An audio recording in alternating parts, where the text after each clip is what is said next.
যে ব্যক্তি বারবার ইস্তেগফার করে, ক্ষমা প্রার্থনা করে, তওবা করে, সে ধারাবাহিক গুনাহগার না।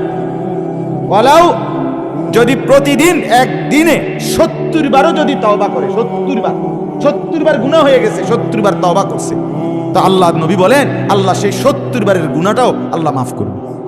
কিন্তু শর্ত হলো প্রতিবারই বলতে হবে দিল থেকে, দিল থেকে, আসলেই ছেড়ে দেওয়ার নিয়তে।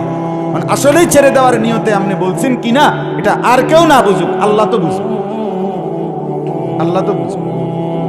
এই জন্য তওবা বড় বরকতময়।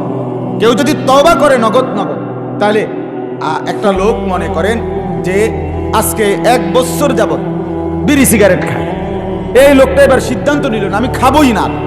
দেখা গেছে এ কথার উপরে 15 দিন টিক্কা রয়েছে, কিন্তু এরপরে আবার শুরু করে হোক না, 15 দিনের লাভ না, আমার কথা কয় না, 15 দিনের লাভ আছে না। হ্যাঁ, আরেকবার সিদ্ধান্ত নিলে আরেকবার আবার কমে আইব, এমনি এমনি এক সময় ছাড়িয়ে দিবে।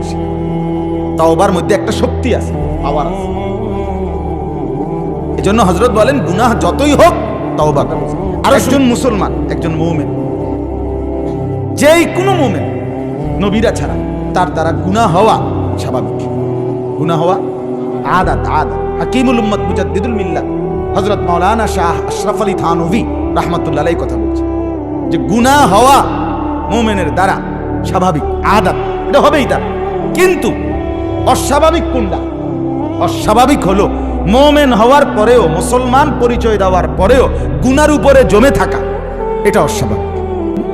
আপনি একজন মুসলমান, আপনি মিথ্যা কথার উপরে আছে এতদিন কেমনে রইয়া গেছেন না, এটা ঠিক না, এটা একটা অস্বাভাবিক কথা। আপনি মুসলমান, আপনি চুরির রূপে কেমনে যে এতদিন বইয়া রয়েছেন, আপনি নারী দেখা, এটা কেমনে, এটা হয় না।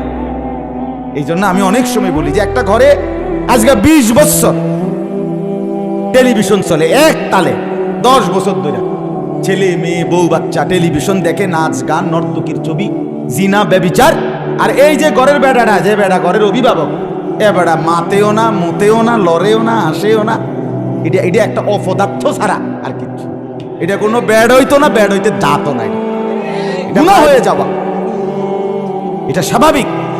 কিন্তু লাগাতার গুনাহটাকে আমার জিন্দেগি বানায় নেওয়া, এটা অস্বাভাবিক। এটা মুমিনের পরিচয় হইতে, মুমিন এমন হয় না।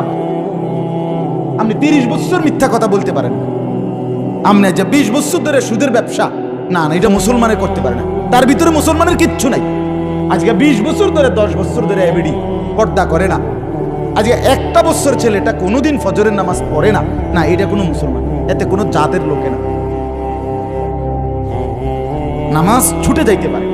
কথা বোঝেন না? আজ যেমন আমি কখনো কখনো এমন হয় যে আমি এমন ভাবে শুইছি আইসা বাসায়, 3টা মোবাইল আমার অ্যালার্মের জন্য।